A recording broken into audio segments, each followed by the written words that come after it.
with the increase in AI, we have never, ever in the history of mankind been forced to have a conversation about what makes us human.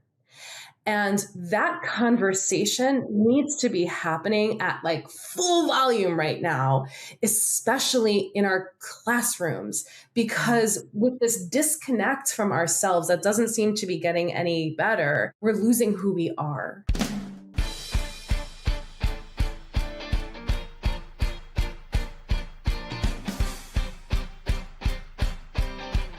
Hello, and welcome to the PoliticsGirl podcast. I'm your host, Lee McGowan. Let's get into it. Well, it's back to school, and today's guest reminds us that teacher burnout is often framed as an education issue when research shows us that the consequences of teacher burnout are actually a society issue. Studies show that stressed or burned out teachers contribute to poorer classroom climates, lower student engagement and achievement, and elevated stress levels in the students.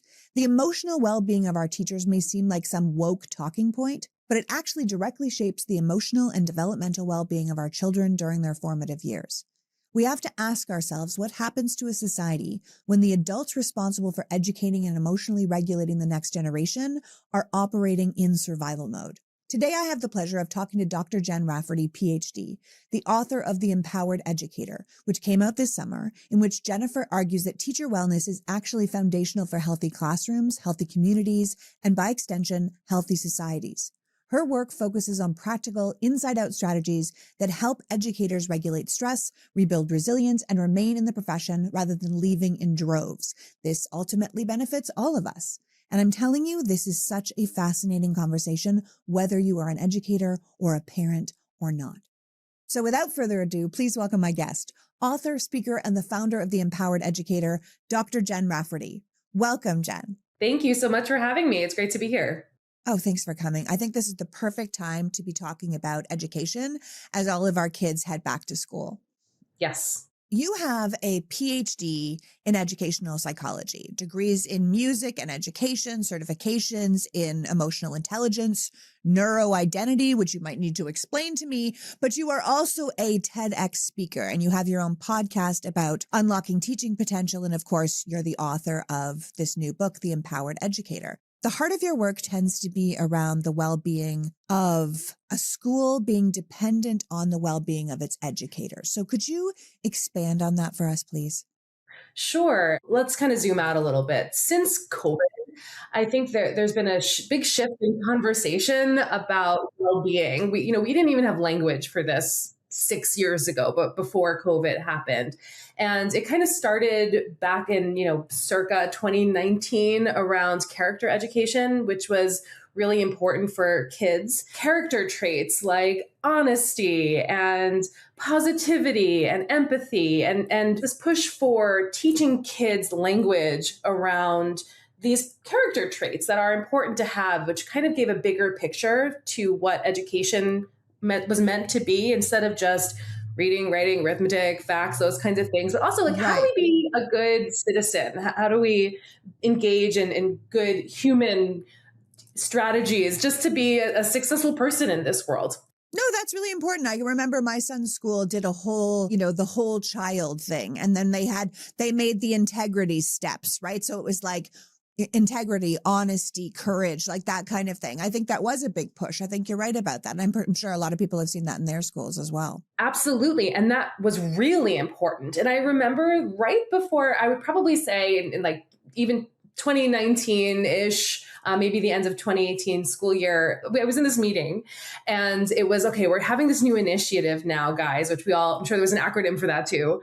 And it was, we're going to now assess students' social and emotional well-being. And we went through this new program where we would have to decide on a scale of how kids were doing, and teachers went bananas about this. How am I going to spend time doing this, assessing what does this mean? And I remember sitting there just kind of eating my popcorn, watching this whole thing play out and raising my hands at one point and say, hey, when are we going to be doing this for us as teachers? And it was met with laughter. And they thought I was joking. And I remember thinking to myself, how are you expecting us to deliver this type of information without paying attention to our well-being. Because going back to your initial question, any initiative, any policy, any program that we do is only as good and effective as the person delivering it. And if Right. we're missing the point of teacher wellness and well-being, we're not actually able to do the things that we say that we're going to do. Right. So it's like if I put clean, pure spring water in pipes that are all rusty, that I'm not getting my pure spring water, right? Like I'm getting a result of whatever the delivery system was to do that. And so you have to kind of start with the delivery system before you can actually affect who is getting it, which is really smart. I mean, you started a program based on this, right? For teachers before you even wrote this book. Tell me about the program. So at the time in my own personal life during COVID, I had some special sauce happening at the Rafferty household because my husband and I decided we were going to get a divorce in December of 2019. And I ended up moving out of my... fun. What fun Yes. for you. Yes, Good times, yes. 2020. It ended up being good for everybody, but it sucked at the time. And I moved out of my house with my two kids who were 5 and 7 at the time, the same weekend the world shut down in March of 2020. And everything I thought I was the day before, I felt like I wasn't anymore. I wasn't teaching the way I used to. I wasn't a wife. I was no longer living in my house.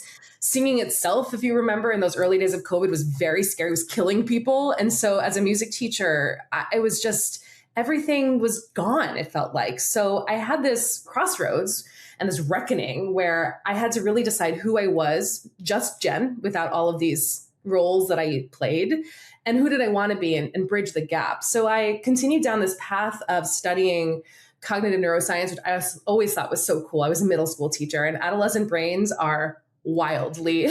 I love learning about adolescent brains. Adolescent brains, by the way, are much like when we are a baby. The amount of changes that happen, in such a short period of time where, babies are growing at a weird speed and they are learning so much so fast. The adolescent brain is many ways like that. It's a complete reconfiguring, isn't it?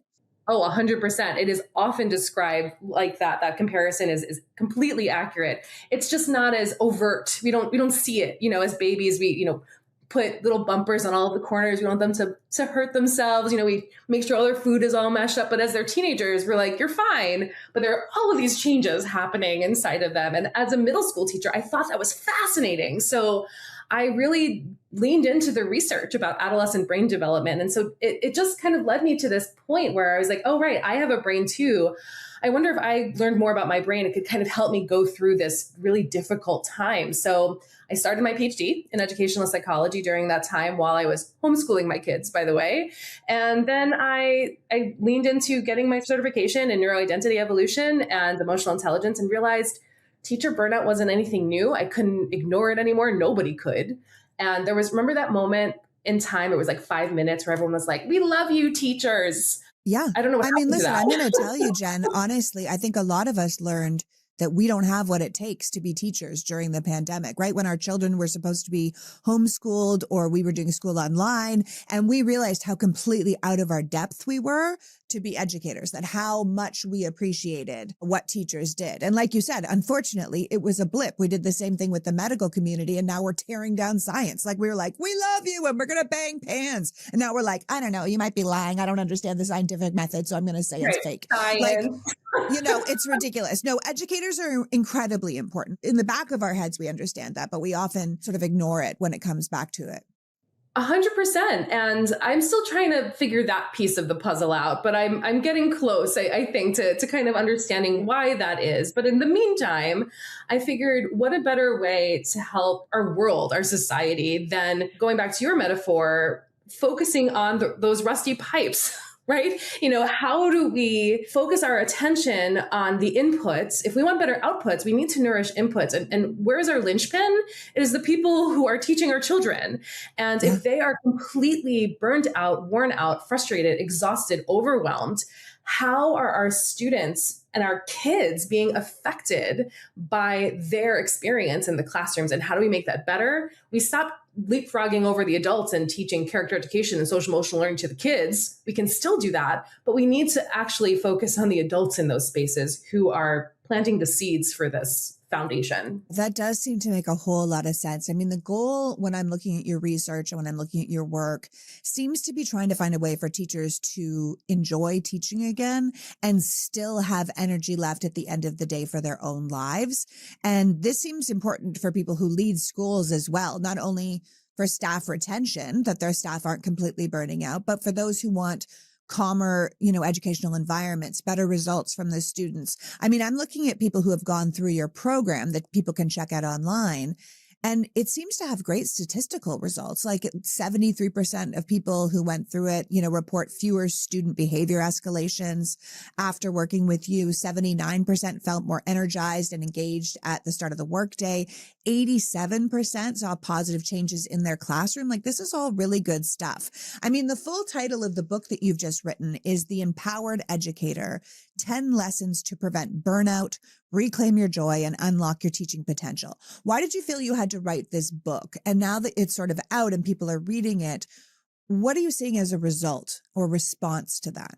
I had to write this book because it was a calling. I started doing this work. The results that were coming through, I've had the opportunity now to see the longevity of this. I've had clients, school districts, programs now working with me since I started in 2021, which is amazing. So that retention allows me to see the ripple effect of change. Right. And I had to write this book to make sure that this information, this catalyst, was accessible to more people. It couldn't have just been held to me and my clients. This was a way for people to actually have it and hold it and action it. That's why I had to write this book, and it had to be now. And the results have been incredible. The feedback that I have gotten has actually been really consistent, which, as an author, to have someone reflect your work back to you and read between the lines of what you were really trying to do is the coolest thing. And I was just having a meeting yesterday with someone who was sharing with me that not only did they say that it took really difficult concepts like neuroscience and applied neuroscience and how that matter, like what does it matter even in your classroom, and make it really accessible to use. But it also felt like they were given back their agency in a world where education and people who work in education feel so much like everything is out of their control. We forget that as people, we have agency in every moment of how we get to show up. And once teachers, educators, school leaders, parents especially remember that agency, that's when things really start to change. Yeah. And I can see how it's different to focus on the teachers themselves, because I know that when I was a young parent, I was reading every book on childhood, right? I was reading The Whole Brain Child. I was reading The Gift of Failure. I was reading everything to help him. But then I was sent him off to school for 8 hours a day, right? Like he went to school. And then how are the teachers doing there? I mean, clearly teachers right now in America are facing an unprecedented amount of pressure and exhaustion, not just with the cuts to the Department of Education, which does not help, but in all levels of education, right? My son just graduated from an excellent private school here in Los Angeles, right? So he's not dealing with the cuts to the public Department of Education, but I can't tell you how many of his teachers seem close to losing it, right? Who seem demoralized. They are overworked. They are underappreciated. I think the point is that our educators need to be doing more than just surviving, right? Because burnout is real. Like Lachlan had a teacher, my son Lachlan, he's 18, he's going off to college next week. He had a teacher that he absolutely loved, but she was clearly going through something. And by the end of the year, she was on her last nerve with every student. She could no longer connect with them at all. And it broke Locke's heart because he loved her, but he was like, she's angry all the time. I don't know. And I was like, she's going through a lot. I know she's got this, she's got that. But like, we don't think about the teachers. We just say, we expect you to be here, do this, also take on this sport, take on this thing. We need you here for the, thing after school. And I think these poor teachers, who are often parents themselves, are literally at a breaking point. And then how can they bring the best to our own kids? They can't. They absolutely can. And that's why this is not just a school issue. This is a societal issue. Correct. Think about too, you just said you had put your son in private school. This is not just a public school issue. This is in all school, charter schools, private schools, religious schools. I mean, everyone who is an educator in an educational system is dealing with this right now. And when we have our kids living in environments for 8 hours a day with people, and it's not more than 8 hours because let's be real, our parents are, everyone is activated right now. Everyone's at like an 11. Everyone. And so if that's the normal, what's happening to them biologically, and this is where like that neuroidentity certification comes in. You were asking a little bit about that. Right. Yeah. That's where it's affecting our kids at a biological level, where their nervous systems are getting information that like, okay, this level of activation, this level of stress is normal. They don't have a chance to then live a life that feels calm and regulated because their nervous system learned that that isn't normal. And so the work that has to happen then as they grow up, it's unnecessary. What if we just took the source and shifted the way that we were operating, and then our kids could understand what it's like to be around adults who know how to regulate their emotions, who know how to come into a conflict conversation feeling confident and calm, who know how to deal with emotions that are difficult for another person, but not take them on themselves. These are the types of skills that you can't teach by talking about it. You teach them by modeling it. Because, you have a son, my kids too. If they don't listen to me, they're watching me, right? They're but watching. I will also say it's not just that, like he's also watching other people. In many ways, I could say something and then somebody else that he respects could say it that's an adult, and he will hear it more from the person that isn't his mom because he's like, you're an idiot. Like that's Right. part of what being an 18-year-old is supposed to. You're supposed to be Absolutely. like, you're the dumbest person alive, so I need to go away from you. That's part of like growing up. You must think your parents are morons for a couple of years, so you leave them and don't inbreed. That's basically how it was like set up. But when he hears from another adult that he respects, he can hear the same thing I said, but he hears it that time, which is why teachers are so important, right? I mean, I think about the importance of what draws teachers to teaching in the first place. I'm looking at what you're doing, which to me, your book goes way beyond a generic teaching manual, right? It's like this toolkit for teachers to help them build, as you're saying, resilience, like to be able to get in there and say like, okay, there's a crisis here. I don't need to be a part of the crisis, but I can help facilitate this crisis. They're living in these stressful environments. Doesn't matter what kind of school that they're teaching in. There's noise in their own heads based on the world that we live in. And then you need to find this way, which I think your book does as I was going through it, to kind of reconnect with what drew them to teaching in the first place, so they know why they're there as opposed to just like surviving while they're, in the school day. Yeah, that's a big part of it. And unfortunately, what happens so often is, we love Simon Sinek and Remember Your Why. And it's been bastardized. This is why we can't have nice things, because what happens is, our administrators come in and they're like, well, just remember your why. And if you remember your why enough, then your burnout should go away. And it's so backwards, and it actually makes it worse and increases the feeling of resentment that people have, because you can't tell me to remember my why and have all of these challenges just disappear. And if people don't know Simon Sinek or the Remember Your Why, it's the concept of like, why am I doing this? It's your intention. I started something with the intention to help children grow into this, or I wanted to inspire a love of learning, or I wanted to tell them about history because history is the coolest thing ever.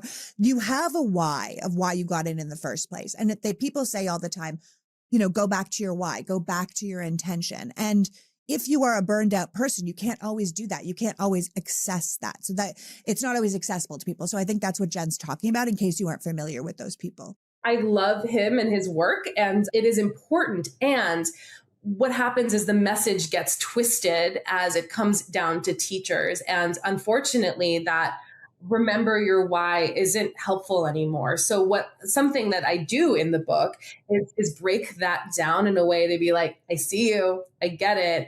And also there needs to be a connection for something that's bigger than you, not so you'll find this incredible inspiration back to what you were doing, but so you can set boundaries, right? I mean, knowing what your intention is also allows you to remember what's important and what's not important. Because when we're talking about our proverbial plates, nobody's taking anything off your plate. They're probably just keep putting more things on it. But if we give 100% of our attention to everything on our plate, that's just bad math. So how do we, right? Like, how do we go from here's everything, what do I really care about? And how does that inform how much of my time, energy, and attention goes into each thing? That's the value of not just remembering your why, but living it. We do most of our shopping online these days. We shop for clothes, home goods, skincare. Why not blinds? Honestly, I've shopped for blinds in a store where you think it looks great and then you bring it home and it looks flippin' terrible and it's the wrong size or the wrong color. I mean, there's just a better way to buy blinds, shades, shutters, drapery, and it's called 3-Day Blinds. 3-Day Blinds are the leading manufacturer of high-quality custom window treatments in the United States. 3-Day Blinds has local, professionally trained design consultants who have an average of 10 plus years of experience who will come to your home and provide the guidance and right blinds for you. You just set up an appointment and you will get a free, no obligation quote the same day. And if you're not very handy, 3-Day Blinds will handle it all for you. The design, the measurements, the installation. That way you can just relax and leave it to the pros. Check out 3-Day Blinds on Instagram and see how many amazing options they have. I'm telling you, I'm looking at our living and dining room right now and thinking, maybe we need shutters or wooden Venetians. With 3-Day Blinds, you can choose from thousands of options that fit your budget or style, from light filtering to blackout blinds to motorization and smart blinds that work with your Alexa. 3-Day Blinds allow you to easily and affordably upgrade your home. And with 45 years in the business, you know this is a company you can trust. Right now, get quality window treatments to fit your budget with 3-Day Blinds. Head to 3dayblinds.com/politicsgirl for their buy one, get one 50% off deal on custom blinds, shades, shutters, and drapery. For a free, no charge, no obligation consultation, just head to 3dayblinds.com/politicsgirl. One last time, that's buy one, get one 50% off when you head to the number 3, dayblinds.com/politicsgirl. A lot of skincare makes promises they can't deliver, but OneSkin is different, and it's why my family continues to use their products. OneSkin never set out to become a skincare company. They were founded by 4 PhD longevity scientists who were focusing on one thing: skin aging. They knew that quick fixes and marketing trends were not what they were chasing. They tested the best-selling anti-aging products on the market, and they found the same problem over and over. None of them were working on the actual cause of aging. They were simply working on the surface signs of aging, and some of them didn't even do that very well. So after years of research and testing over 900 novel peptides, they developed OS1, the proprietary peptide proven to address a leading driver of visible skin aging. It's the foundation of every product they make. So over time, you will actually see smoother skin, more even tone, radiance, and visibly fewer lines. It's about skin that both looks and acts younger. Like I said, I got my husband into skincare this year, and he's been using OS1 Eye and OS1 Face. I personally love OS1 Sunscreen, and I'm not the only one that loves it. OneSkin results are backed by 4 peer-reviewed clinical studies, over 10,000 5-star reviews, and they've been recognized by Bloomberg and Fast Company as a leader in skin longevity. Born from over 10 years of longevity research, OneSkin is helping you unlock your healthiest skin now and as you age. For a limited time, try OneSkin with 15% off using the code PoliticsGirl at oneskin.co/politicsgirl. That's 15% off at oneskin.co with the code PoliticsGirl. And after you purchase, if they ask where you heard about them, please support the show and tell them that we sent you. That's the value of not just remembering your why, but living it. Yeah, no, I would actually say even from I could not be an educator if my life depended on it, but I often go back to my intention with the work I do here. When I was building it out and I was trying to figure out, do I take this job? Do I work with these people? Do I do this? And I would go back and I would say, what was my intention of starting PoliticsGirl? And it was to educate, inspire, and inform, right? And so if the thing that was being offered to me was not part of that, I was like, oh no, I didn't get into this to make money. So I don't need to take that thing. Like, of course I'll need to make money at some point, but like, I don't need to sell out for that because that was never my intention. So I could return and I could say no to things that were not for me. My job was not to make sure everyone knew I was special. That was not what my job was not to be important. It was to educate, inspire, engage people. Like, and if it didn't fit into that, I could say no and happily say no because I knew what my intention was. And I think for teachers, that would actually be very helpful. Like, I don't need to say yes to everything that you are absolutely going to put on my plate. And I think the thing is that I think your book feels accessible because you're telling stories that include your own personal experiences, but you're also giving practical strategies, things that are easy for people to understand if you're an educator, that can shift both their work life and their internal life to make things better for both themselves and their students. So whether there's a teacher stepping into their first classroom or someone trying to deal with like the long standing demands of like a career that they've been in for 30 years, I feel like this book would work for either of those people, because I think it's ultimately empowering people to have a life outside of school that then they can then feed into their school life. How is our society affected when teachers get burnt out? I really think that teachers are the canary in the coal mine, the litmus test of our society, and I think that when we talk about it like that and we see the people who are tasked with taking care of our next generation, and it's not a secret. I mean, they are screaming for help and support, and we know that they need more raises and resources and respect.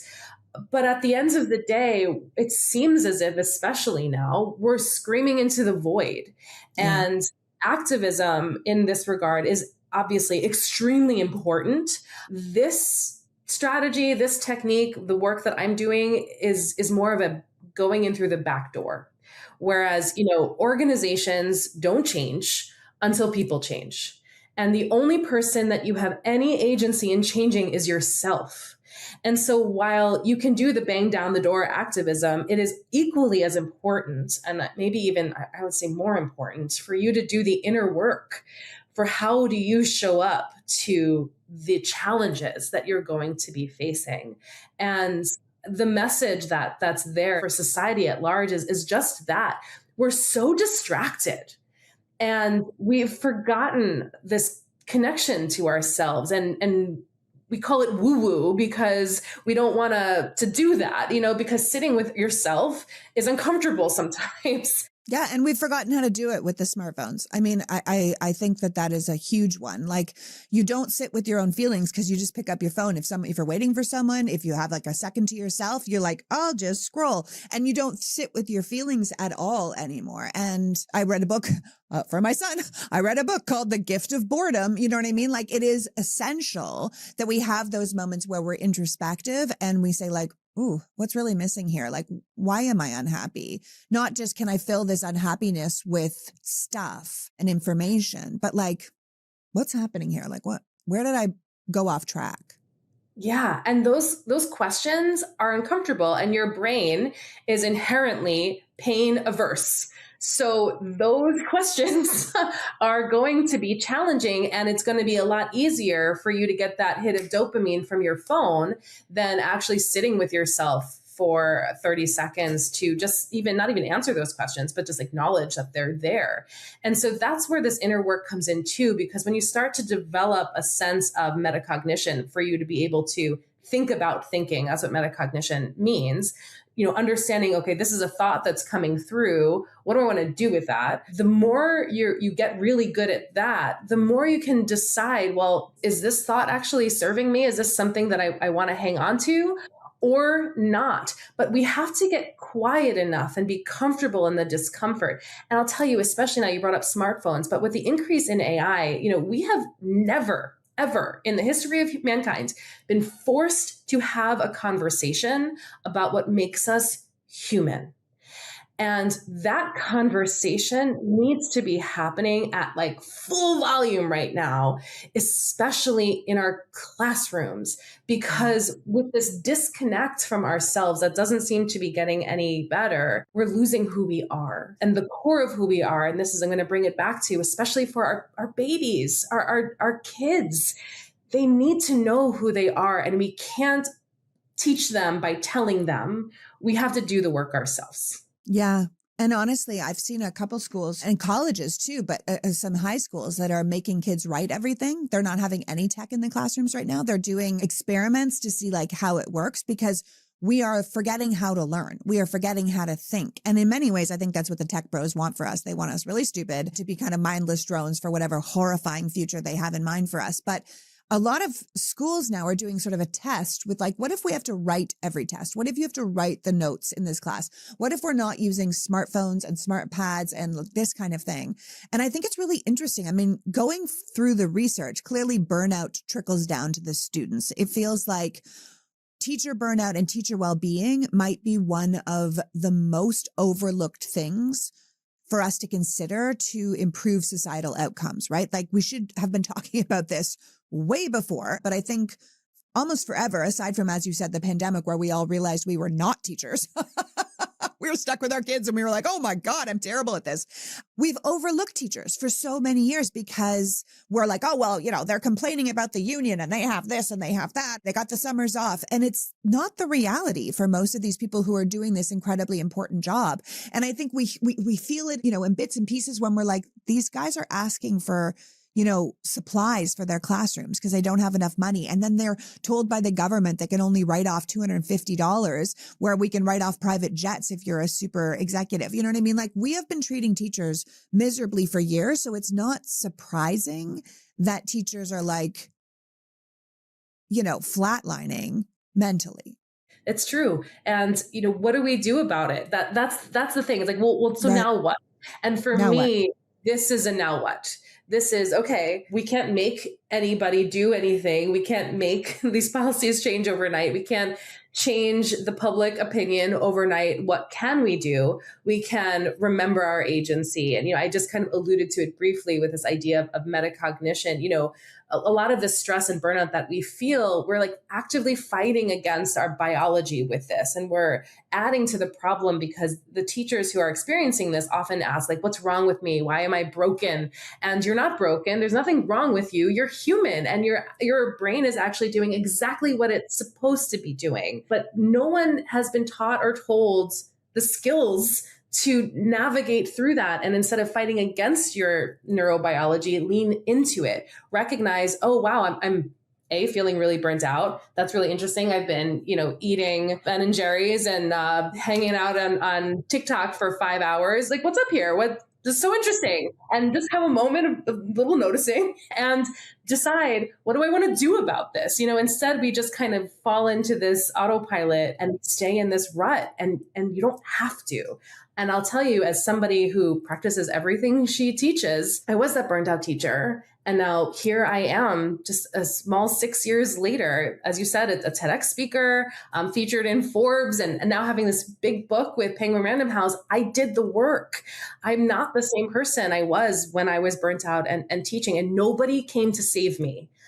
I did this work myself. And that's what I want to make sure that everybody knows. They have the capability of doing. You're just giving them a roadmap in which to do it. There's a quote at the beginning of your book from Henry Adams, and he says, "A teacher affects eternity. He can never tell when his influence stops."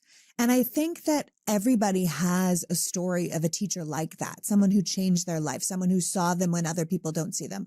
I know that I was bullied relentlessly for years in elementary school. And then in third grade, after an incident where the same girls who had been after me for years, they came after me with a baseball bat. The baseball bat ended up breaking. I mean, this is the 80s, right? People are like, what? I'm like, yeah, this happened.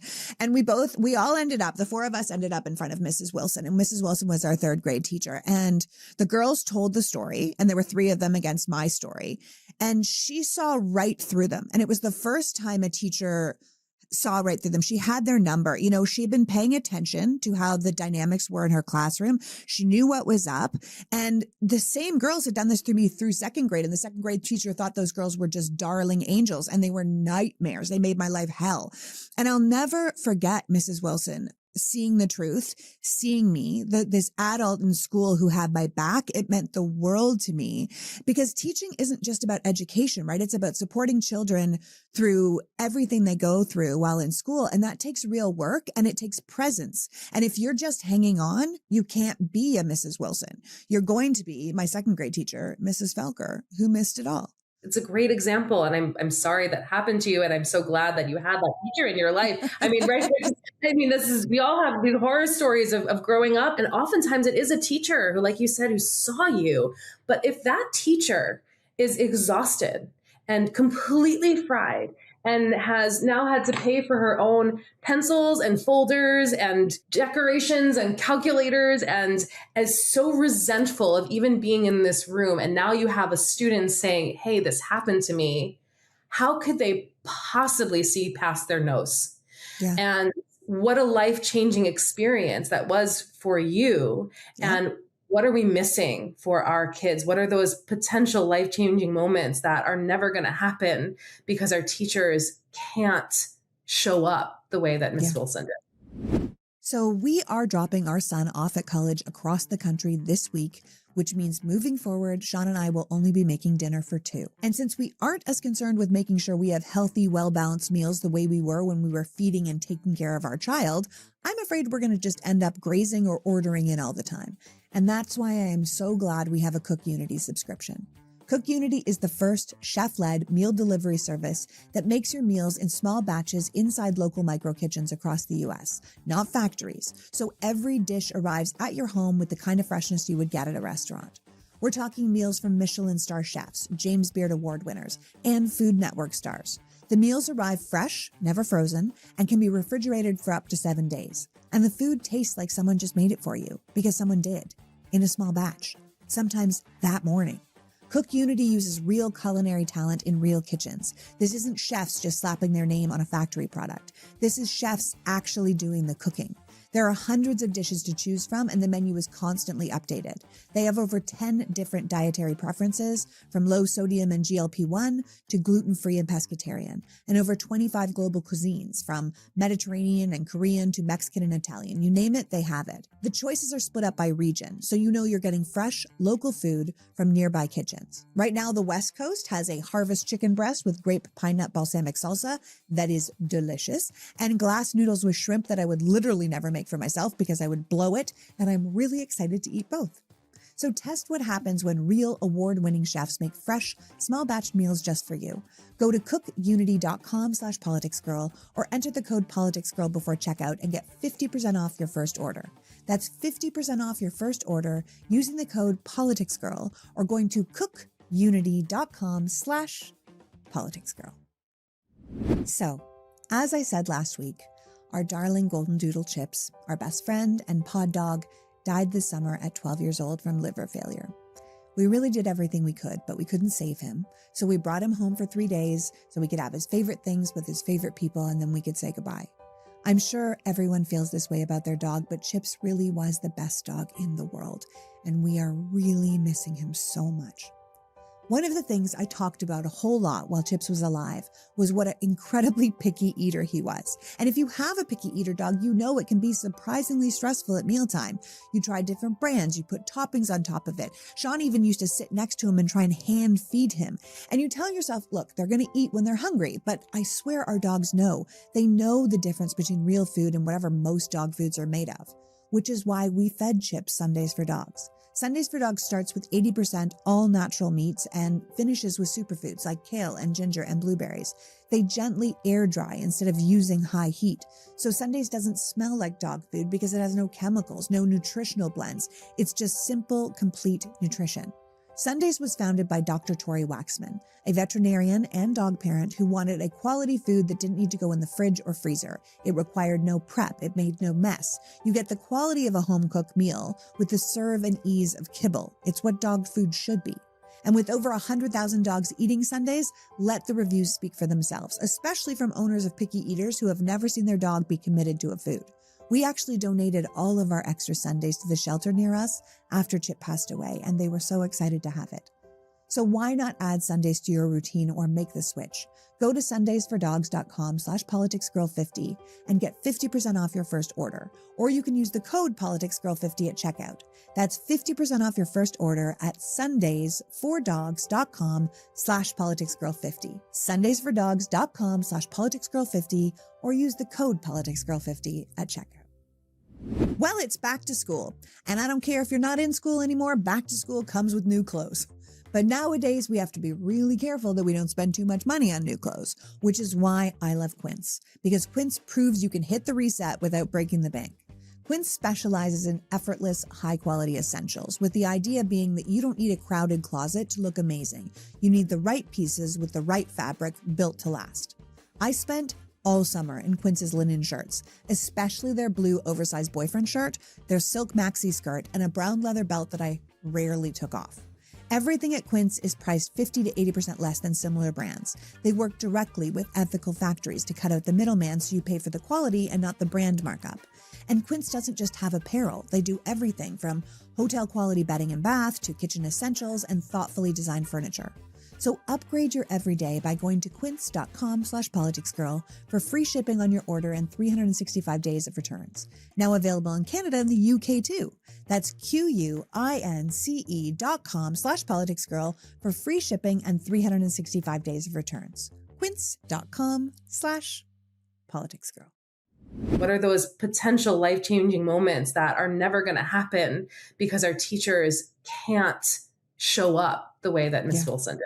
Yeah, absolutely. I mean, honestly, there's no way that everyone listening to this right now isn't thinking about a teacher that saw them when no one else did. I think about even my own husband, right? When he was in school, my husband was born with a club foot. So he had to continue to have surgeries to correct it, right? So when he was 6, he was in a wheelchair for a couple of months because he had just had another surgery. And the school system tried to move him to a different school because they were like, we can't accommodate his wheelchair. He needs to go to this other school. And his mom was like, no, he's staying with his friends. He's staying in his class. He'll be out of the wheelchair in 3 months. We have to keep him here. And the school administrators were like, no, he's got to go. And the shop teacher and the gym teacher were like, no, we can make this work. The shop teacher built a desk that put 2 desks together. So my husband's wheelchair would fit underneath it. And then the gym teacher would carry him off the bus every day and then carry him back on the bus at the end of the day. And 3 months later, my husband could walk again and he was fine. Without those 2 teachers, he would have ended up in a different school with different friends. 3 months later, he was out of that wheelchair. He hadn't missed any time with his fellow students in class. It was those teachers, they went above and beyond to help a student's life. And ultimately that changes the adult they become. To this day, my husband will help anybody because he remembers what it was like when adults looked at him and said, no, we can help you, kid. Like, don't worry. That's the power of teachers. And we need to make sure we are cultivating them so they can do that for our students. That's just 2 people in my own house, right? That have stories where teachers changed their life. Yes, that. Yeah. That is the reason why this is an emergency. That is the reason why people need these tools. It is life-changing, and the experiences that our kids have in the classroom change the trajectory of their life. Correct. Who they become is dependent on their experiences most of the time at school. That's where they spend most of their time. So how do we make this a healthier environment? We can't keep putting social emotional learning initiatives for these teachers to say, hey, we're going to now teach this lesson on empathy this week. This is when you get the grumpy math teacher teaching a lesson on empathy. It doesn't make any sense. It just doesn't. Your book itself, The Empowered Educator, has 10 lessons, right? And I'm curious if you wouldn't mind speaking a bit more on a couple of them, because I went through all of the lessons, but you have a section on rewiring your brain. What are you talking about when you say that? So that's what I'm talking about. The whole chapter is about metacognition, about understanding. Clearly, I like all this brain stuff. I'm like, tell me more. Well, and actually to that point, what I think a lot of places miss the mark is we go directly to feelings, and like people don't want to talk about their feelings, right? But everyone's really interested in their brain. And so when we talk about the brain first, it's kind of a really nice runway to talking about some other things. So when I talk about metacognition or rewiring your brain, your brain develops its wiring for the most part from the 3rd trimester in utero until you're about 7 years old. And you're making meaning of the world when you have no context of the world. That's just how our brain works. And so I'll give you an example. Imagine you're a kid in your house, and in the next room, your parents are arguing about money, let's just say. And in your 5-year-old minds, you're like, oh, not really paying attention to what they hear, but you know that they're arguing and you know it's about money, but you have no idea what it is. Anyway, your 5-year-old brain now makes a connection that money makes people argue. And then you grow up, and that becomes part of your wiring. And then you're wondering why you can never have enough money in your bank account, because somewhere deep down in your wiring, you've made this connection that money makes people argue and fight. And so that knowing that our foundation of our brain is set by the time we're 7 years old is really important, because when we get older, we now have this ability to change our wiring, but you can't change something you don't notice. So just like how your heart beats, your eyes blink, your brain thinks thoughts. That is its job. And we think tens of thousands of thoughts every single day, but they're not facts. They're options. And people don't realize that I get to choose my thoughts. I don't need to attach to this thought that's causing me to feel something. So if that thought doesn't align with who I want to be, what my why is, how I want to feel, I can say, no, thank you, and choose a different thought that does align. And of course, it's not as easy as saying, no, thank you. Although sometimes it is if you practice enough. If you practice enough. Yeah. We've been doing this with my son for years. We're like, all those thoughts that are in your head, like you can choose to leave them in your head. They don't need to even become words, and they certainly don't need to become actions. You can choose. It is a concentrated effort, especially for people who overthink, but it's actually a real thing. It is a real thing, and probably the most important thing that you can do. And so one of the ways to access it, because everyone's like, well, that sounds cool, but like, what does that mean for me? One of the important things that you can do to access this is slow down. We are on just hyper speed all of the time, and we're busyness as this badge of honor. That for me, one of the most life-changing things that happened at the beginning of my journey was giving myself permission to just slow down 10%, like walking 10% slower, talking 10% slower, responding to that text message or email 10% slower. And that allows space for you to even catch or notice what's happening, because you can't change something you don't notice. So that's a lot of what that chapter is about. Once we understand that unlocks the door to a lot of other things. And those kind of understandings can change your life. I remember somebody saying once, if you're in a rush, if you're late, slow down, because you often make more mistakes when you're panicking and you're trying to be, like even getting dressed, like you go to put your head through, it's on backwards. You go to put your arm in, you get stuck. You're like, what the hell? Like I'm already late. And it's because you're going too fast, and you actually have to actively slow yourself down to do something. People often say, like, I go on vacation and all of a sudden I feel like myself again. And you're like, yeah, because you're not at work, you're not rushing, you're in a different place, and you have actively slowed yourself down. I remember my son saying to me once, we went away for 2 days to Palm Springs for a spring break little getaway, the two of us. My husband couldn't come. He was doing something. And he's like, why are you like this? And I said, like what? And he was like, I don't know, you're like all calm and kind of like, this is awesome. And I was like, this is the real me. I was like, vacation me is actually the real me.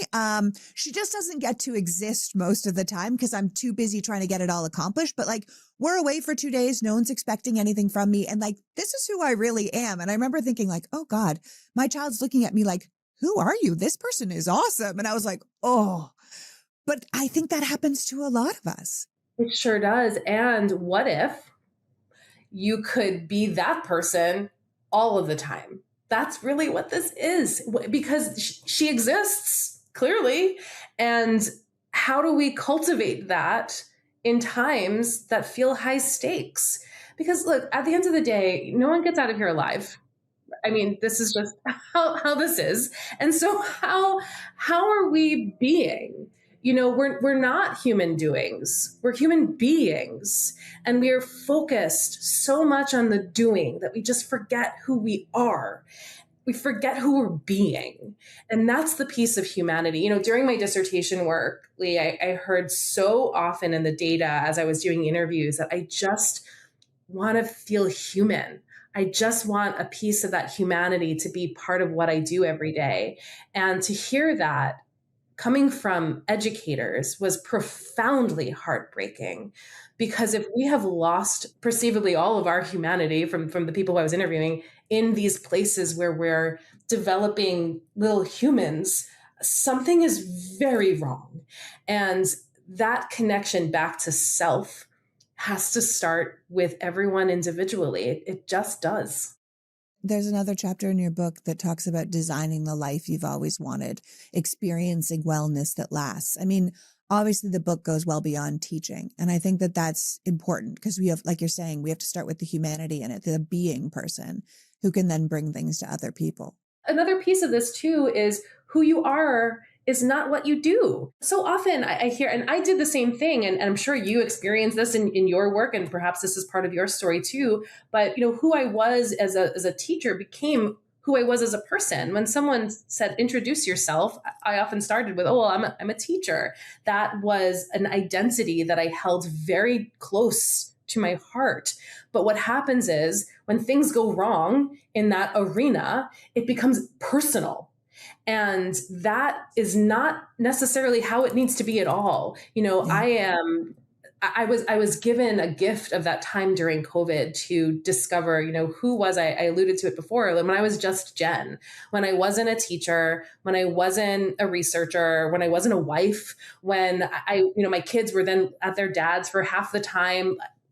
I was like, I don't even know who I am anymore. And understanding that a lot of these roles that you have are just that. They're roles that we play, and we can live in them for a number of years, but that's not who we are. When we embrace that impermanence, know that everything is temporary, know that who we are underneath is really who we are, that allows us so much more freedom to be, like you said, calm, coolly at the beach all of the time, because you're wearing your roles kind of as like clothes, right? You put on your blazer in the morning, and I'm the podcast host today, and I'm putting on a hat, and now I get to be mom. But once all of that's off, that you're still you underneath. And as teachers especially, we become so connected to what we do that we forget who we are. So to your point, like you said, this goes well beyond teaching, because this isn't about teaching. This is about the people who happen to teach. And that's a different paradigm. America itself, I think, causes us problems because we're a capitalistic society. We are based around money. So often you go to any party, I'm sure everybody knows the first thing anyone ever asks you is, what do you do? And I remember being in a period of time where I was a stay-at-home mom. I had stopped working. I was with my child, and I would go places with my husband. And I was like, I hate going. Because when people are like, what do you do? I'm like, I don't know, nothing. It made me feel like I was useless. Like I had no purpose. If I couldn't answer what my job was, I didn't exist in American society. And you could see people's eyes glaze over. And my husband and I talked about that for years. He was like, I don't even like to ask people what they do. I like to be like, what are you into? Like, because then you're talking about who they are, not what they do, like you're saying, which is an outfit you put on, but it's not at all who you are. And it's exhausting to constantly be like, and if you're a writer, if you're an actor, you're like, well, I'm working right now. And you're trying to justify yourself to people. And we want us to have a chance where we be. And I just really appreciate that you've taken the time to kind of figure this out. I could have you here talking forever about like, what's going on with the teaching classrooms? What's going on with the cuts to Department of Education? What are we going to do about, cutting people off at the knees about who they really are when they're LGBTQ in these public school classrooms, and they're like, don't talk about who you are. Don't show a picture of your family. I mean, there's so much that we could discuss. But I think the overall idea is that you are not what you do. If you are connected to who you are, you're going to be a far better whatever it is that you're doing. And I think that what you're doing now, especially for teachers who we know are the soil that our children are going to grow in, we want to make sure that they're doing the best they can. So before you go, what would you like to leave people with as they go into this school year and they're dealing with their children's teachers, or they might be teachers themselves? What would you like people to know?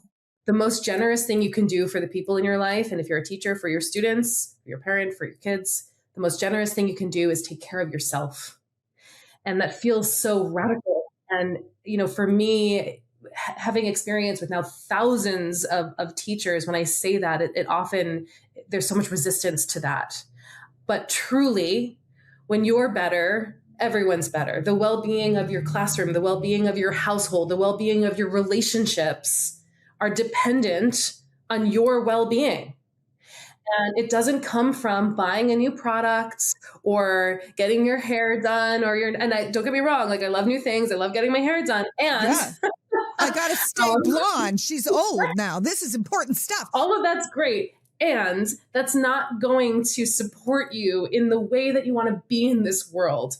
Who you are matters more than anything else. And as you're going back and making this transition back to the school year, your priority gets to be you. And if that feels uncomfortable, it's a moment of saying, isn't that interesting?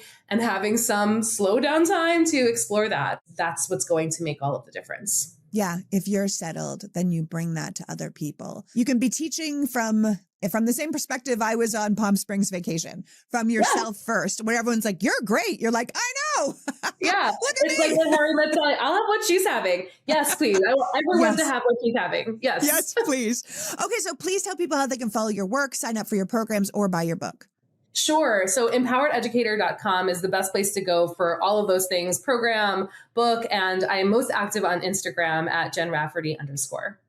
Thank you so much for joining us today, Jen. And thank you for doing this work to help till the soil that we all put our little people into. It's the most important. So I appreciate you taking the time and being here. This was a great conversation. So that was Dr. Jen Rafferty reminding us to slow down, that we aren't what we do, and we need to reconnect to who we are. That teachers are the soil in which we plant our children for 8 hours a day. So let's make sure they're the best that they can be. Yes, they need raises and resources, but they also need respect. And we need to respect ourselves above all. As Dr. Rafferty says, the most generous thing you can do for the people in your life is to take care of yourself. Because when you're better, everyone is better. I want to thank Jen for joining us today and you for caring enough about the good of our society to be here. Until next week, PG out. Before I go, I just wanted to tell people that PoliticsGirl will be relaunching our new Substack in the first week of September with a weekly newsletter with top stories of the week so you can go into your weekend informed, a bi-monthly private kitchen conversation for our members, and a final Friday of the month Q&A with other perks. We will continue to have the PoliticsGirl Premium until the top of next year, but the plan is to transition people over and give them more bang for their buck. So keep an eye out for the new PoliticsGirl Substack. We're really proud of what we're building here. Thank you for waiting so long for me to finally get it right. The PoliticsGirl podcast is written and performed by me, Lee McGowan, and produced and edited by Happy Warrior Entertainment. All rights reserved.